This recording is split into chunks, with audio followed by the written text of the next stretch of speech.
Jika dahulu pemeriksaan fisik kendaraan bermotor memakan waktu hingga 15 menit, kini dengan pemeriksaan fisik secara digital hanya membutuhkan 5 menit.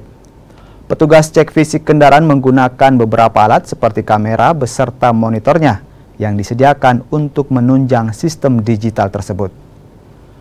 Pemeriksaan fisik kendaraan untuk menjamin kesesuaian antara dokumen dan fisik kendaraan. Dengan pemeriksaan fisik kendaraan secara digital, memudahkan warga untuk mengurus surat tanda nomor kendaraan. Benar bahwa Direktorat Lalu Lintas Polda Sulawesi Selatan telah menerapkan penggunaan cek fisik digital. Ini sangat membantu dalam proses pelayanan publik sesuai dengan arahan dari Bapak Presiden, ditindaklanjuti oleh Korlantas dan Direktorat Lalu Lintas Polda Sulawesi Selatan untuk memberikan pelayanan publik secara digital. Dan ini memberikan kemudahan dan juga percepatan dalam pelayanan kepada masyarakat. Pelayanan yang sebelumnya secara manual kurang lebih memakan waktu 10-15 menit, dengan sistem baru cek fisik digital ini bisa terselesaikan dalam waktu 2-5 menit.